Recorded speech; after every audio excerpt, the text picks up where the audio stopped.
All right. All right. Well, thank you, Arturo, for being part of Oopsie Daisy, where we talk and advocate about mental health. And you are a person who I honestly love your page, what you're doing and advocating for addiction. So thank you for accepting my invitation of being on Oopsie Daisy's podcast. Daisy, thank you for the invitation. It's nice meeting you, and I can't wait to talk to you. So before I get to know and my listeners get to know who Arturo is today and really servicing the community of Phoenix, I want to get to know who were you as a teenager? How was your childhood growing up and stuff? My childhood growing up, typical kid, I guess, in the inner city Phoenix, just trying to stay out of trouble. I was really good in elementary and middle school with academics, and for the most part, I was a good kid. Just I never dabbled with drugs or gangs or anything. I wasn't really easily influenced, and so I always stayed the course and just try to always do the right thing. And so it was all around me in the inner city back then. It was just everybody I knew was in gangs and doing bad stuff, and so I definitely wasn't innocent, but I stayed away from getting into deep trouble. So I'm thankful for that. I had a supportive mom who worked a lot, but she did the best she could for her and my brothers, and we turned out okay. We turned out good. So I'm thankful for that. So hearing your background, like you had, a great support system. Yes, the surroundings around you weren't the best, but you're like a leader, and that's what I would consider you. What made you start going around Phoenix and just recording so many individuals struggling right now? Um, drug addiction has impacted my family as it's impacted, many other people out there. And so this is a good way for me to try to understand. So even though me personally, I've never lived that lifestyle, I've had family, that unfortunately has. And so it's a good way for me to understand and be more compassionate and really try to understand the core issue.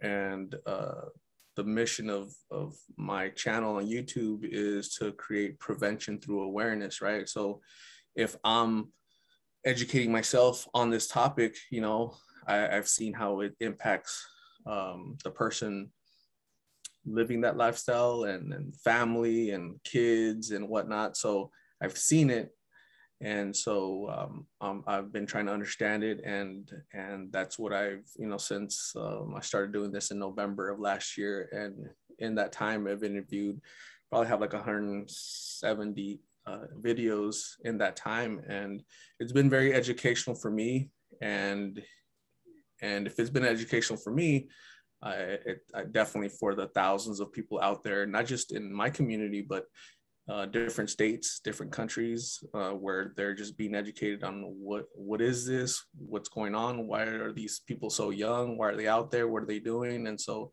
it's been very very educational for everybody involved. So I'm happy about the direction I'm going. With me, I'm very open in my podcast. And so addiction was exposed to me at a really young age. I saw my dad struggle with it. And so growing up, genetically wise, it's a lot easier for me to become addicted to drugs, alcohols. Um, and so seeing someone you love go through that struggle to the point where they become homeless, my heart just really gets any person I see struggling with addiction or just homeless, I can never just walk away. Like I always want to know more of the story. So when I came upon your page, it's just something I watch your videos every night. And I know my fiance is like, why are you watching them? Because I cry, but because this is a struggle that not only is affecting the individuals consuming these substance, but the family members itself. Um, and one of the things I learned are certain terms like the blues. And I want you to like explain what is the blues? Right. So blues, that's a street name that they use for basically their counterfeit fentanyl pills. So, and they could their color is blue. So so apparently, gosh, about 5-6 years ago, in the street, they were real fentanyl pills. Okay, they were real. So let's say somebody, so fentanyl is prescribed by doctors for like extreme pain, cancer patients, and they're very powerful. 100 times more potent than morphine, 50 times stronger than heroin. So that's very strong. So let's say some family member goes and has that in their medicine cabinet, and somebody breaks in, or even somebody that they know would take those pills and sell them for $40. 5-6 years ago, $40, $30 each pill out in the street. And at that time, marijuana was becoming legal here in the United States and in different various states throughout the country. And so the DEA was noticing that they were not intercepting as much marijuana as they used to, right? There was a big sharp decline from like 2015, starting in 2015, big decline in marijuana.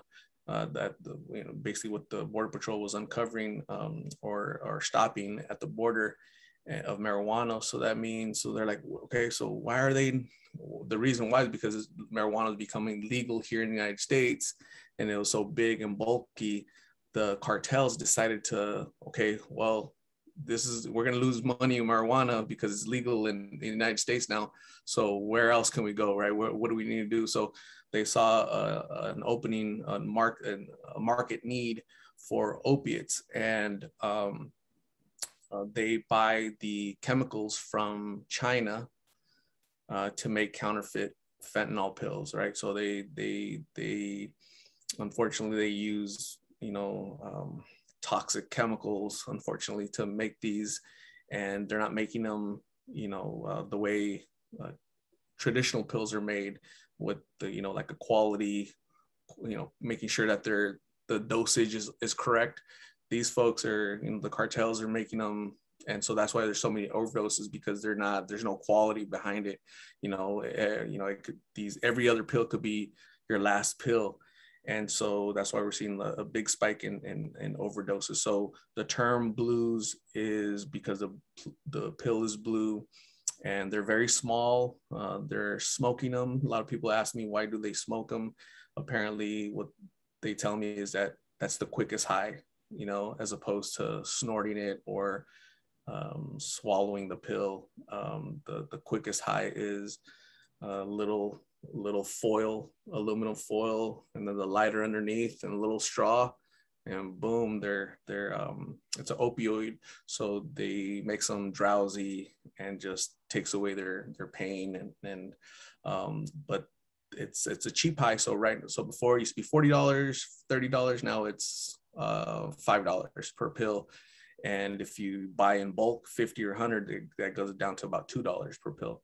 So and they're very small. You can hide them from the police, and I think that's where the appeal comes from, because they're so small and you smoke them, and for some reason that's very popular with the young crowd these days. Another drug that I've learned through your channel is, I think it's called the G. Yes, that's here in Phoenix. That's another term for meth, G. Okay. So prior to starting your YouTube channel, what is something you didn't know about addiction? Something I didn't know about addiction was that I realized right away was that it overpowers you. It overrides your sense of love for everything in your world, right? If you're a mom of 6 kids, if you're pregnant, if you have children, you don't care about none of that. You're willing to stay out in the street, risk your life for that next pill.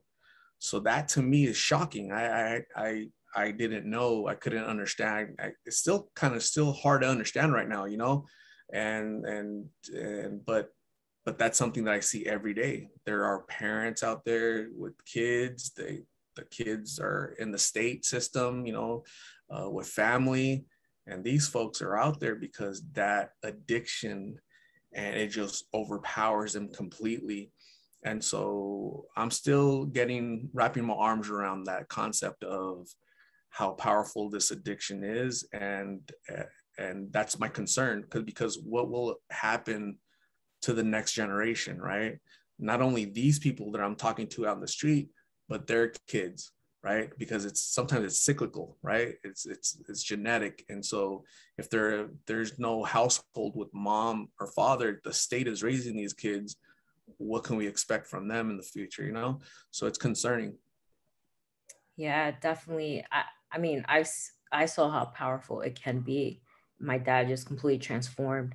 But and I actually lost both my parents when I was 7 because it became drug became so overbearing in my household that domestic violence became part of it. And this is some of the patterns that I do see with some of the people that you interview, and whether they've lost their child or their kids themselves.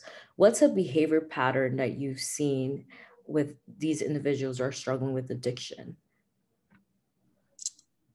Something that most of them have in common is the family. There's some type of dynamic in the family, some breakdown that it's not properly structured, or the support isn't there to help these folks make better decisions to begin with, or even if they're down this route, the values might not be there. That's not in all instances, but there's like a direct link when I talk to them, have a conversation, because when I record them, it's only 5-10 minutes that I record, but I'm usually talking to them before I record and after I record, right? I have conversations, getting to know them, build rapport, trust.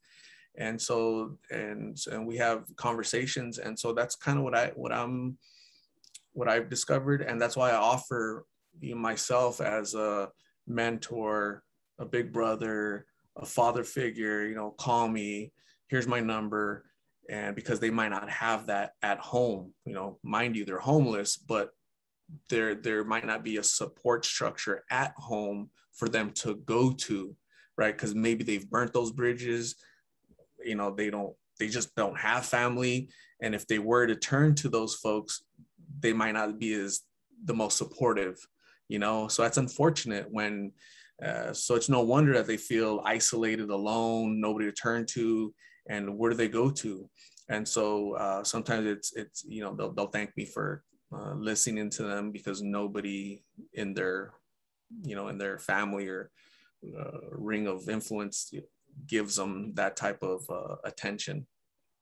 Yeah, that's definitely one thing you do. Not only interview them, but you ask them, they want water, they want food, and you always, can donate as much as you can. And I know one of the things you always say in your page is like, if you want to donate, can you explain to my listeners, if they want to donate, how can they do that? Sure. I'll have people, they want to help, right? So one good way to help is to help create awareness, right? So you share these videos, and I'll have parents say, hey, wow, this is really eye-opening for me. Had no idea. Just like myself, like I had, they'll tell me I have no idea. I had never heard of this. What are blues? I live in the valley, or I live elsewhere, but I don't want this to affect my family. So this has been very educational for me.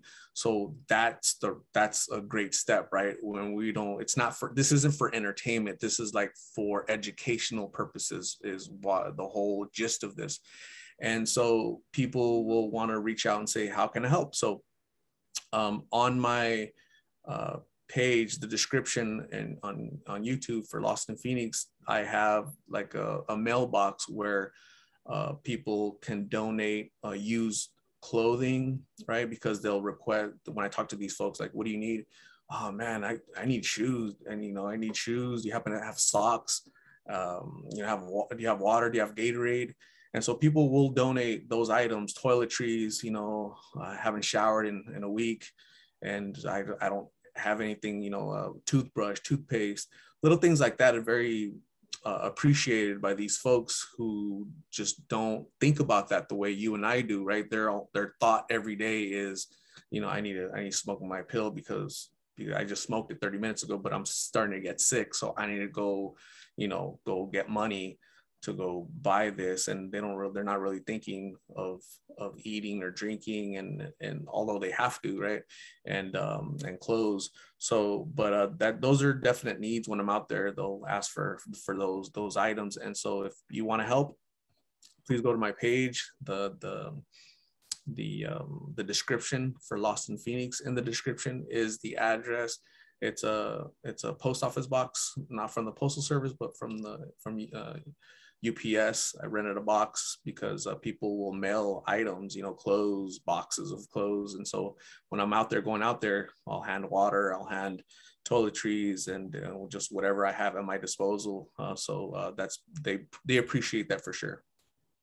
And I want to thank you for doing that, because the world needs people like you to help, to advocate, and just spread awareness.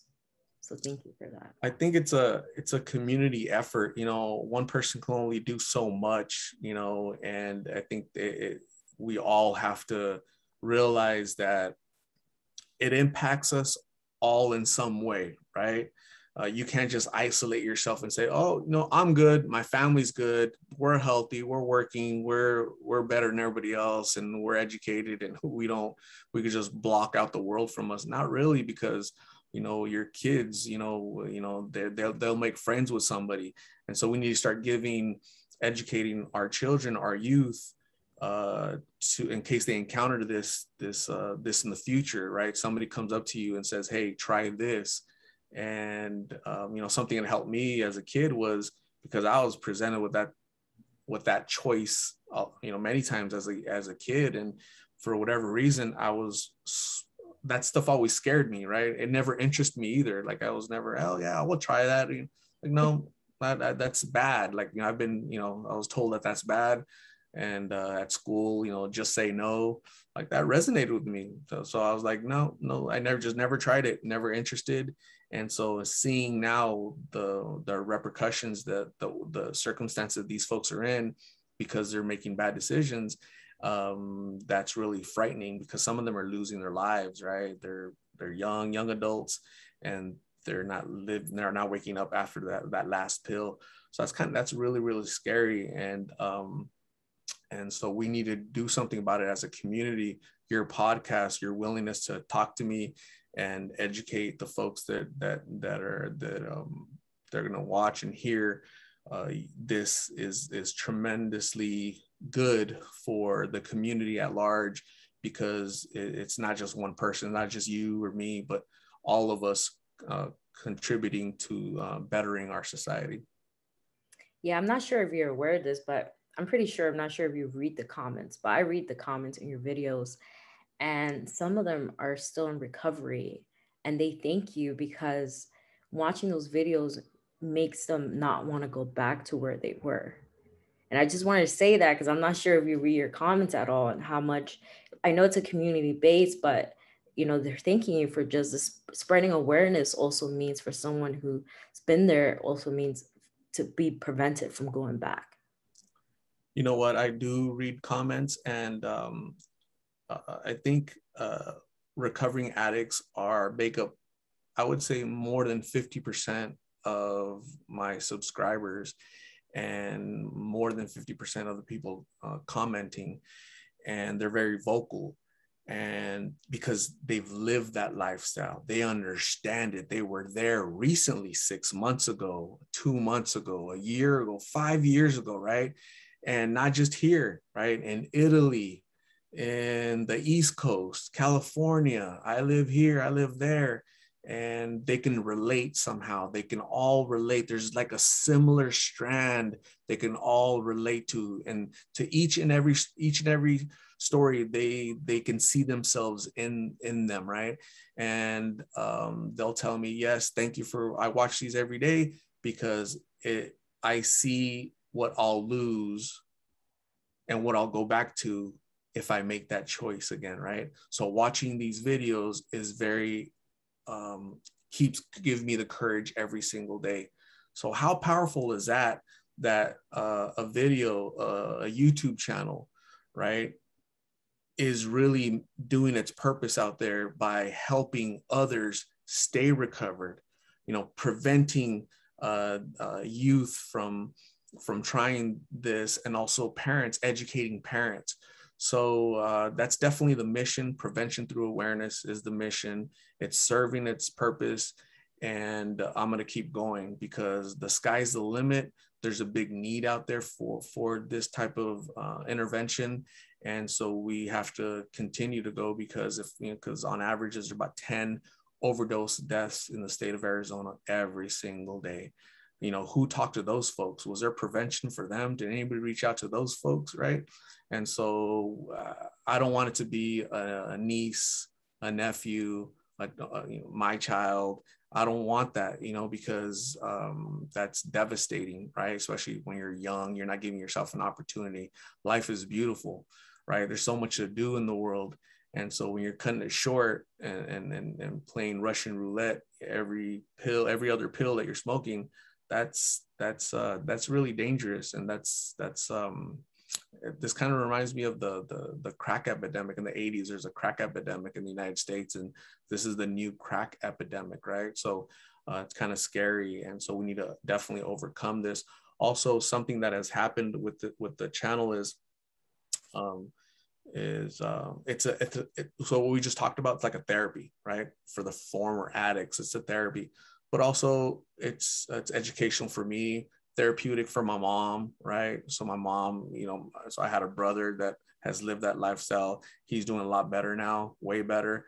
And so my mom can relate. We'll have conversations and we'll talk about the people I interview, and she probably sees herself in some of these, and then wow, the mom, she'll always feel sorry for the mom because she knows. So also people will reach out to me and they'll say, hey, they'll text me and they'll say, I live in Michigan. My mom, I haven't seen her in 5 years. She lives in Phoenix. When you're out there, talking to people, can I send you her picture? Can I text you her picture so that you can keep an eye out for her?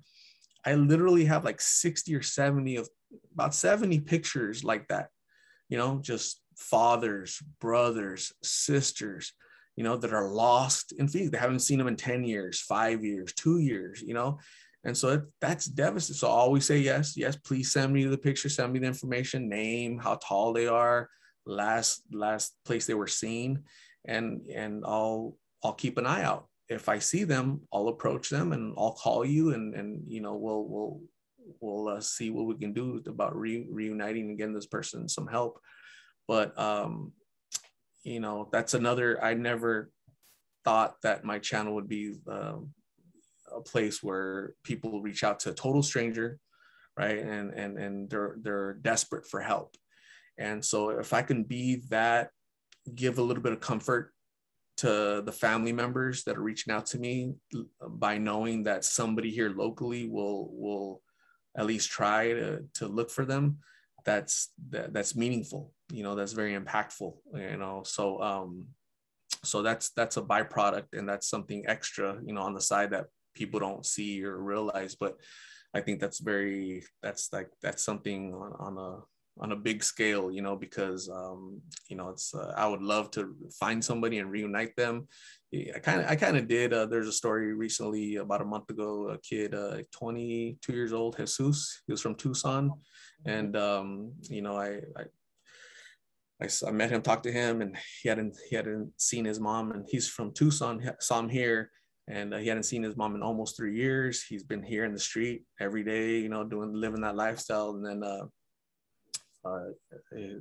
his family in Tucson, you know, reached out and said, hey, that's my son, that's my brother, that's my, you know, just tons of people reached out to me. And so it took me 2 weeks to find him, you know, so I found him again and I gave him my phone number. He called his mom, and they just happened to be 10 minutes down the street, and I reunited them. So that was very, you know, that's the purpose of, you know, that's another, the purpose is prevention through awareness, to prevent kids from doing it. But if that's a good byproduct, right? If I can reunite people, and he's doing good, he's still with his mom, looking great, away from the drugs. And sometimes when you go to the love, you know, because the streets don't love you, right? The people out in the streets don't love you. The drug dealers don't love you. The pill doesn't love you. All that wants to destroy you. But if you give love an opportunity and surround yourself with family who really do care about you and miss you, you're giving yourself an opportunity. So a person like Jesus has given himself an opportunity. Also, Giovanni, I interviewed Giovanni. One day I interviewed him. He said, I'm going to go to detox tomorrow, right? And guess what? He really did go to detox the next day, and he was there for 10 days. When he gets out, he calls me, right? He calls me, and we go get food, take him to get a haircut, and took him to get some flowers for his mom.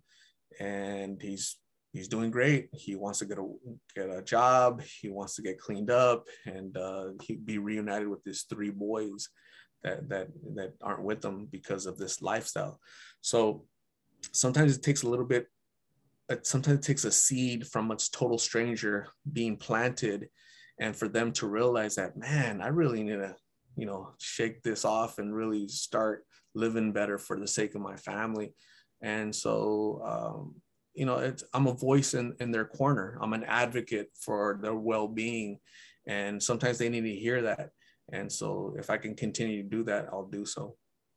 Yeah, seeing Jesus and Giovanni's story, it was I know I saw Jesus, I cried because the touching of just him seeing his mom, you know, and the last video was like he didn't see her for a while. So you being able to do that, you know, it's very moving, and seeing the transformation of Giovanni as well was amazing. Um, Talking about family, what's one advice you would give to family members who have loved ones struggling at this moment with addiction? My advice would be, do not give up on them. Be there for them. So, and that doesn't mean supporting them, doesn't mean enabling them, you know, okay, here's $100, you can go do drugs. No, but just let your family know that, you know, hey, I'll be here when you're ready. You're not ready to go to treatment today, but I'll be here when you're ready tomorrow or next week or next month or next year. I'll be here. You need clothes, you need food, I'll go help you. You know, I think once they know that somebody's in their corner, it makes them feel better. It makes them feel loved, right? Because when they hit rock bottom, they need to have an outlet. They need to be able to run to somebody. Because if there's nobody there in their corner, they're going to keep going, running back to the drug dealer. You know, that's kind of something that I'm seeing, right? Because that's that hit rock bottom. Oh, this person hasn't hit rock bottom. Giovanni hit rock bottom. Jesus hit rock bottom. They just needed somebody to push them over and you know, take that step. A lot of people, the great majority, everybody else isn't ready, right? 100 and some other people aren't ready. And so even though I tell them the same thing I told Giovanni, same thing I told Jesus, they're just not ready, right? But I'll still be there. You know, will their family be there? Will their friends be there? You know, so that's my advice for family members. You know, let them know that you'll be there when they are ready. And now for the curveball. But before I get to the curveball question, there's one video recently that you posted that really, I guess, touched my heart, because originally it was the mom and the daughter, but then you recently did the video where now is the sister who's addicted to blues. Yeah, Gabby. I think she mentioned she was doing them back then 5 months ago, but she didn't look. It wasn't to the level she's Wow. right. She's a totally different person, and so just that goes to show that in 5 short months how transformational this drug is. Right, it overpowers everything. She talks different, she looks different, and she's far, far from being ready. And she's nowhere near hitting rock bottom, believe it or not, because she's just not ready to go to treatment, you know? And so all I could do is keep looking out for her and offering her water or food or whatever I can till she is ready. So yeah, that's the sad part of that I'm out there and I get to see the transformation, right? So you'll have the Jesus and Giovanni transformation, good, and you'll have the Gabby 5 months later, not definitely not good, you know? And that kind of it hurts. It's very hurtful because you're seeing a human deteriorate, you know, in a very short time frame. And she's early 20s. I don't know, I can't remember how old she was, but she's early 20s, and it's just not good. So I'm hoping that one day she snaps out of it, and you know, maybe she'll call me to take her to treatment. So I like to just do a random question to all my guests because sometimes, we're busy and we're helping so many people that we forget about ourselves. So I just want to ask you, what's one thing you love about yourself? One thing that I love about myself is I've been very willing to be a better person every single day, right? How can I get better? How can I improve? How can I be more understanding, more compassionate? Always working on myself, realizing that I'm not as smart, I'm not as gifted, I'm not as talented, I'm not as amazing, but how can I be a better person? Um, you know, as you get older, you realize you start becoming more humble, and it's about helping others, right? Because if you help others, you'll be help yourself, you know. And so I really believe that, you know, I'm trying to spread good throughout the world, and then the world is good to me as well. So uh, that's kind of what I've discovered about myself with this journey, is that every day I'm willing to get better and improve and be a better version of myself. I think you're a great person. And I thank you again so much for being part of Oopsie Daisy, for creating Lost in Phoenix, spreading awareness, and really just making a difference and making communities come together. So thank you. Thank you. I appreciate you inviting me. Okay, it was really nice talking to you, and maybe we'll do an update in the future. Yes, absolutely. Take care. Excellent. Thank you.